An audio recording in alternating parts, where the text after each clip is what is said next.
All right, good morning, everyone. My name is Danielle, and I'm very excited to be sharing with you some of the innovations inside of 2016.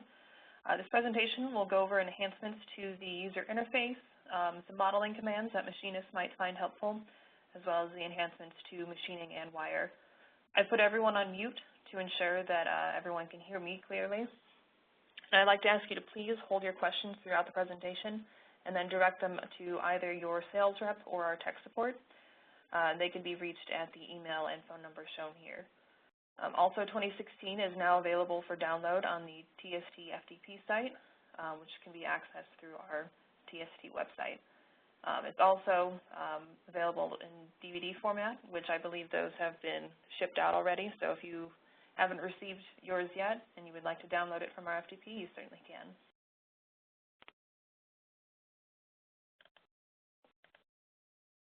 For starters, you've probably noticed the new naming convention. This is not VISI 22, it's 2016 R1. And there will be a second release, R2, later in the year, probably around May or so. And this will be the new naming convention for future releases. The full install has a separate migration tool to transfer your VISI 21 settings to 2016. And I'll talk more about that in just a second here. To further ease the transition to 2016, the work files are fully compatible between the two versions. The 2016 files can be opened inside of 21 and vice versa. The only exception is a 5-axis toolpath that's built in 2016 will not be able to be rebuilt in 21. 2016 also uses the exact same license file as your current version of 21. So once you get 2016 up and running, just use the exact same license we sent you that'll expire probably July 15th or so. Install that for 2016 and you'll be good to go. 2016 supports all versions of Windows from 7 and up, and this is the professional version at minimum. And this does also include Windows 10, so if you've already upgraded your computer, it'll be all set to go with 2016. Also, as stated earlier this year, the 32-bit version is no longer supported. It's solely 64-bit.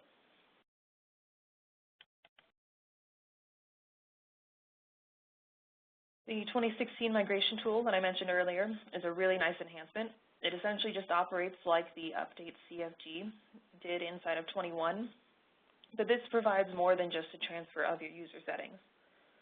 This tool can also transport over your tool libraries, machines, compass files, your standard elements, etc. And it's a separate program that can be used immediately after install by clicking on the little checkbox shown here.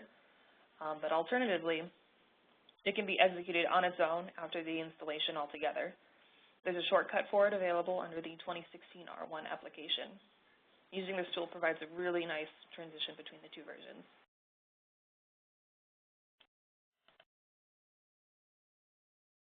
The help menu that's accessed by clicking on F1 has been vastly updated to reflect the 2016 layout, as well as all of the new innovations. So if you're ever stuck or would like any further information on an operation, this is a really nice and helpful feature. It's usually a go-to guide. Now, upon opening up a fresh install of 2016, you'll immediately notice the Quick Access toolbar. This feature reduces toolbar clutter and groups commonly used commands together. You can create your own command combinations, create your own tabs, but you can also use the old toolbar settings as well. Also, when inside of a command, you'll notice 4 new buttons. In the graphics area, you have a green check mark to confirm, a red X to cancel, so there's no longer need to continuously hit the escape key to escape out of a command. You just have to hit the red X. And there are also 2 arrow buttons that allow you to traverse the steps of a command.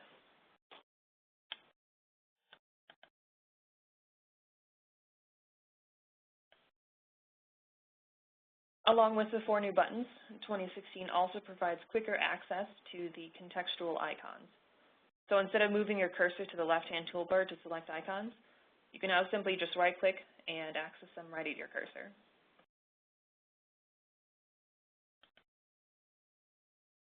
In previous versions of VISI, the hidden lines visual filters grayed out certain commands, which prevented them from use. Now, these graphical views allow all access to commands, and they're fully functional.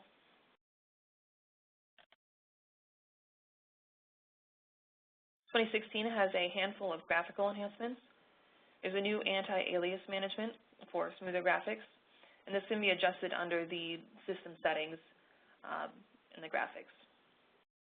So if you ever bring in a part that looks a little bit more like a polygon than a cylinder, for example, you can adjust this anti-alias parameter and adjust your graphics and smooth those out. The orthogonal view can now be mapped to a quick key. Before it was only accessible under a drop-down menu, but you can now just map to a quick key. The new toolbar display, as I mentioned earlier, can be customized to your liking or just disabled altogether. The dialog boxes for your modeling commands can now be docked as opposed to always floating. So this would keep them off to the side and away from your workspace.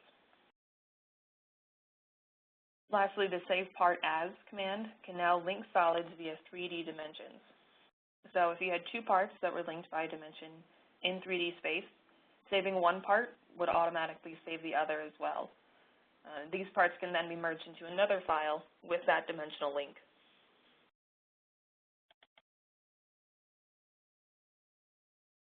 We have a new method to saving across the network in this version of VISI. This new procedure provides major speed increases when saving files, especially the larger ones, across your network. First, the file is saved locally in a temporary location on your computer, and then at that point you can continue working. Then the network save will start in the background as you work. So with this enhancement, you no longer have to wait until the network save is complete to continue working.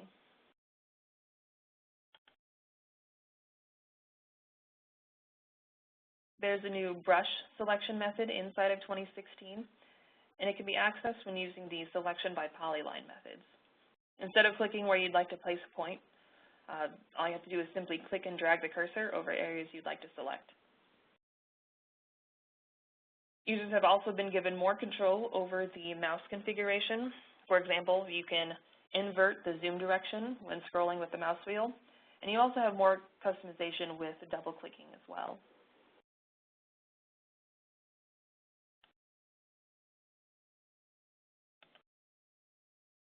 Now, this is something that I'm really excited about.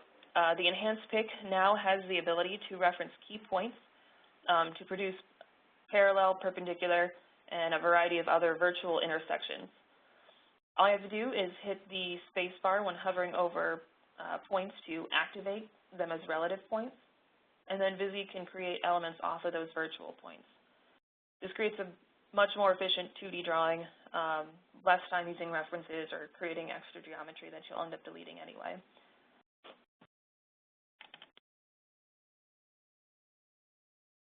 Also, for the enhanced pick, when you hover over a point, you now have the option to enter an XYZ offset point relative to that current point. Enhanced pick can also select a point along the edge of a surface or a body. It'll just simply snap and slide along the edges.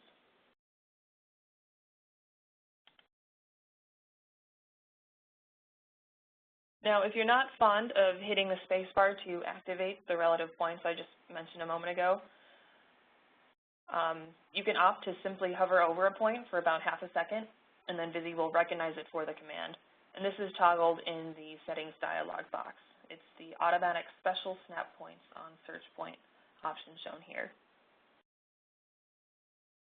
Enhanced Pick also has a handful of more filters to accurately generate the result you need, and those are shown down here below.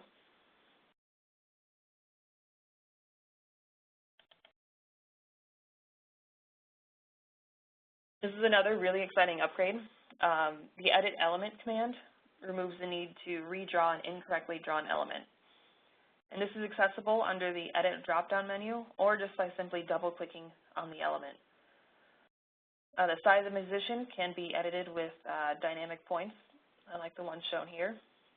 And this will work for wireframe elements and profiles. It's very quick, easy to use, and it saves loads of editing time.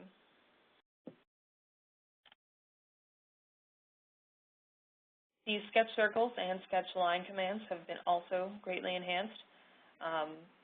I can't say I've used them too much before, but they're quickly becoming my go-to commands for any wireframe elements.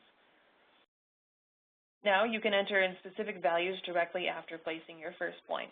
So for sketch lines, we can enter in an X value, a Y value, a diagonal, or an angle parameter. And all of those can be tabbed through by using the tab key. And then for sketch circle, after you place your center point, you can then type in a radius value.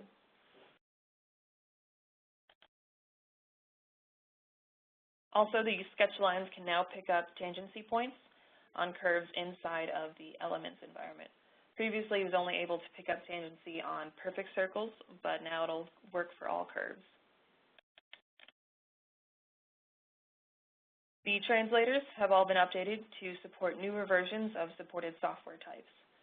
Other enhancements include better exports from 3D PDFs, dealing with its general performance and ensuring that the part will always be fit to the screen by default. The Catia V5 Reader now permits whole attributes mapping, and the UG Reader supports layer categories for parts. Now, before I move further, I'm going to go ahead and do a quick demo covering some of the things I just talked about.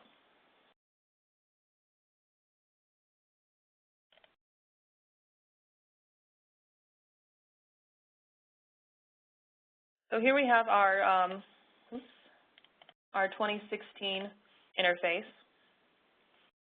We have our tabbed icons up here. These are all your default ones. I can easily add my own tab with any custom icons that I would like. Rename, add anything I would like here.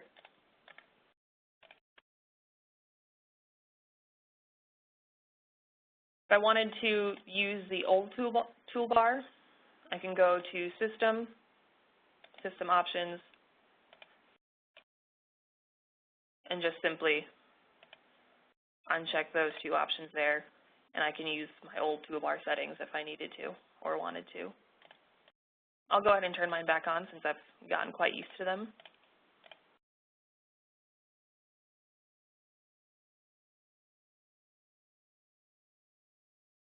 The CAM Navigator inside of 2016, very familiar to 21. Not really any major changes here. You still have your side icons as well as your drop-down menus. Tabs are the same. The really only new thing here is the CAM Navigator heading, just a bit of a graphical change there. I'm going to go ahead and hop into my rotation command. And as soon as I do that, you notice these 4 new graphical icons up at the top here. I'm going to go ahead and start traversing through my command. Now let's say I get to this point and realize that I picked the wrong rotation point. Instead of escaping out of the command and doing everything over again, I can just go to this back arrow, back to where I need to select my rotation point, pick that new point, and continue on.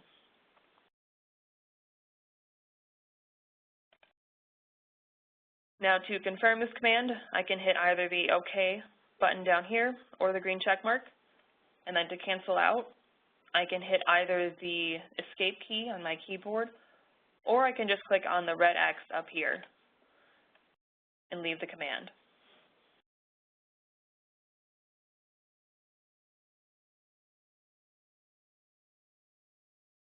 Now I'll go ahead and go into my sketch line commands, and we'll take a look at some of the enhancements with that command, as well as the enhanced pick.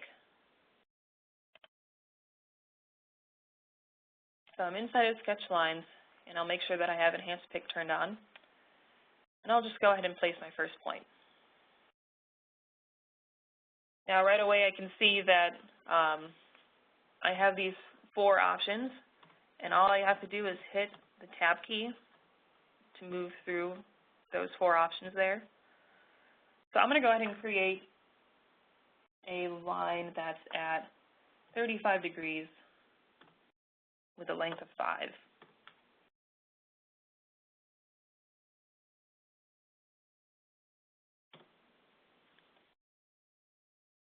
All I had to do was just tab through those, and once I had all the values I wanted in. I just had to hit enter, and it creates that line.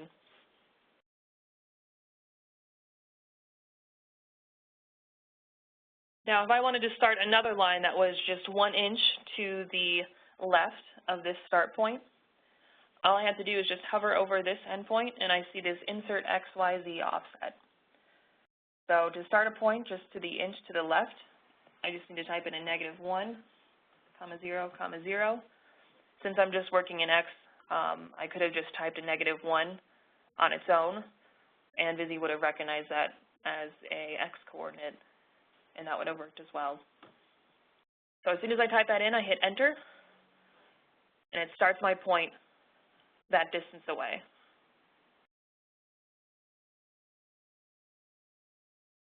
I'm just going to go ahead and place that point anywhere.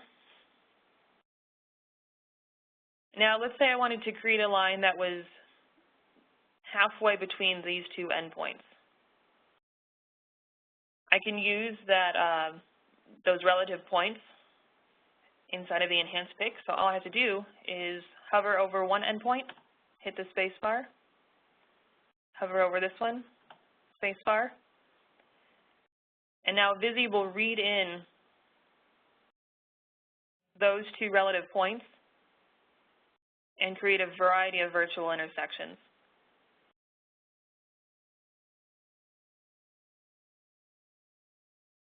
Let me find a snap point up here as well. Yep.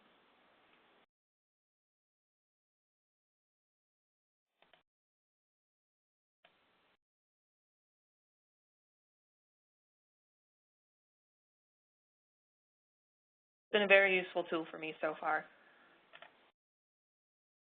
Also, I mentioned earlier the contextual icons. All I have to do is just right-click, and I can access all of these icons over here that I would over here as well. I'm going to go ahead and escape out of this command. And now by default, I have my edit elements command mapped to just double-clicking with the left mouse button. So if I just double-click on that line, I'm instantly in the edit element command. I can just click and drag endpoints to move them around, change position altogether, rotate. And you'll notice that VISI hangs on to this original position as well, so I can very easily reference that again if I needed to while in the command.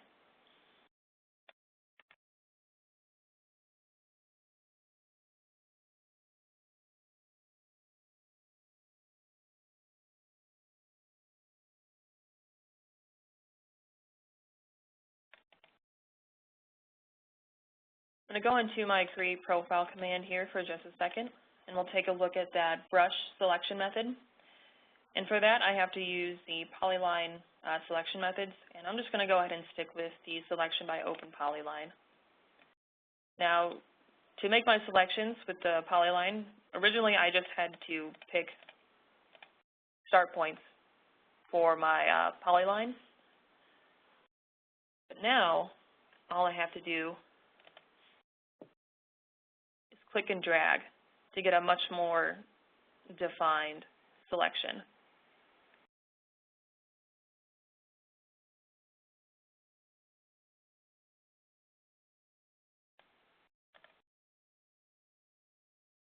And it's very useful for any tricky selections you might have to make or any hard to get to spots.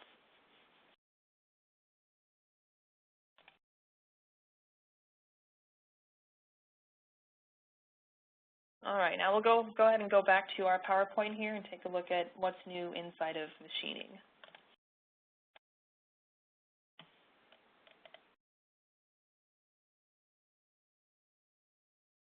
All of the 2.5-axis operations are now managed by the process manager.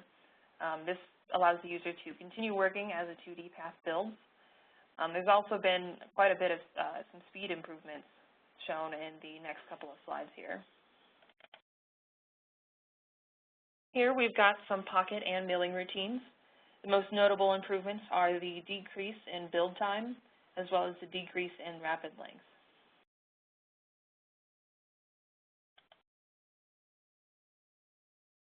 In this example, we have a complex pocket feature with pocket and milling routines applied to it.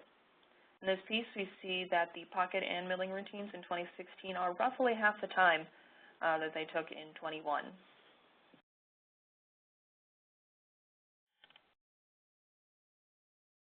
(2016) has an improved linking algorithm that'll link all strokes obtainable without rapid movements. This reduces the number of entries into the stock material and just creates a shorter path overall.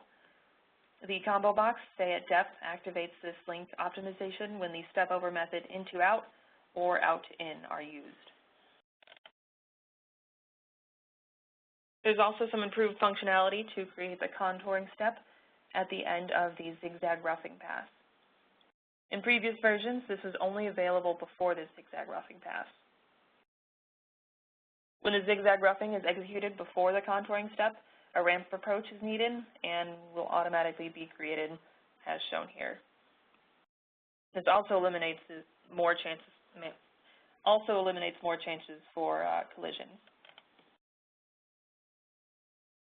The new 3-axis engine is fully 64-bit compliant, allowing it to take full advantage of all modern computers.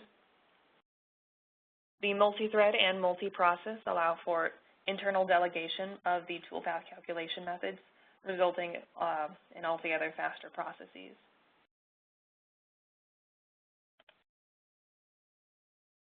Creating and managing faceless and groups has been simplified for ease of use. Before, there was a lot of hopping through interfaces, but now there's a much more logical flow. Also, the stock management has been simplified so that it's no longer mandatory that the stock belongs to a project in order to be selected.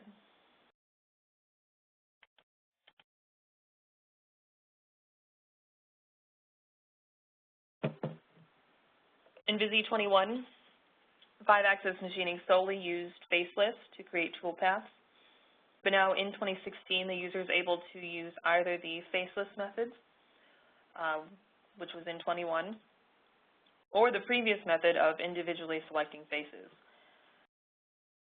Just use whichever one is more convenient for you or your project.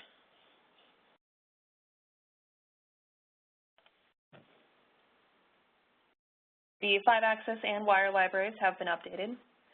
Wire also has improved 4-axis offset handling and updated the FANUC CNC.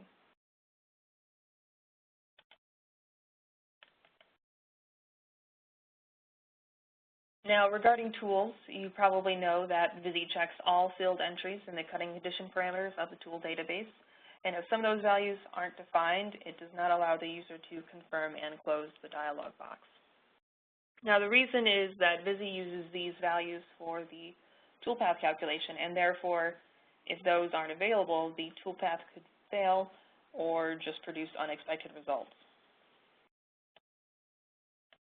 So to aid in that completion of the tool parameters, Vero has developed the Vero Tools Quick Editor. The aim of this utility is to offer a simple solution to fill up any missed entries in the general and specific cutting conditions on the tool database in order to avoid any unexpected results or possible toolpath miscalculations. This utility can be executed from VISI if wrong or invalid data are identified, or alternatively, it can be accessed from Vero Tools. Kinematics now has a new interface. All of its same controls and functionality are present. The only real difference is that the appearance shares a familiarity with the latest version of Microsoft Office.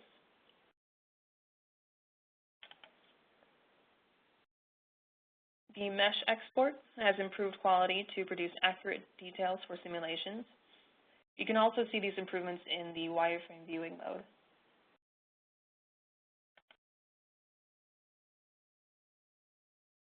The Toolpath Laboratory has a new command called the Toolpath Inquirer. This new command allows users to make different types of analyses on the selected toolpath.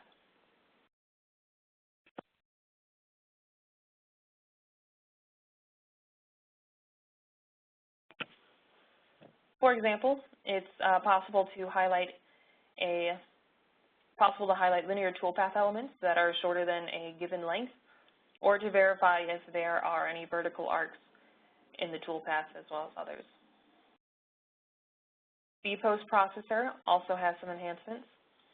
It has an improved sub-program management for 2.5-axis operations. Any equals Z levels could be transformed into an NC subprogram.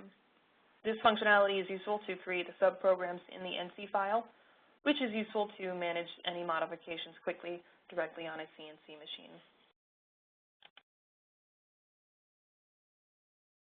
Feature recognition has a couple of enhancements as well. For example, if the user has a partially threaded hole, VISI will use the thread direction to accurately determine the feature setup direction.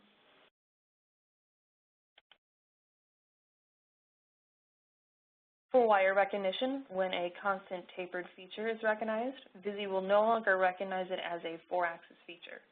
It'll recognize it as a 2-axis feature if told to do so, and that option is shown here in the machine settings for the recognition. At the very bottom, there's a Create Constant Taper Features.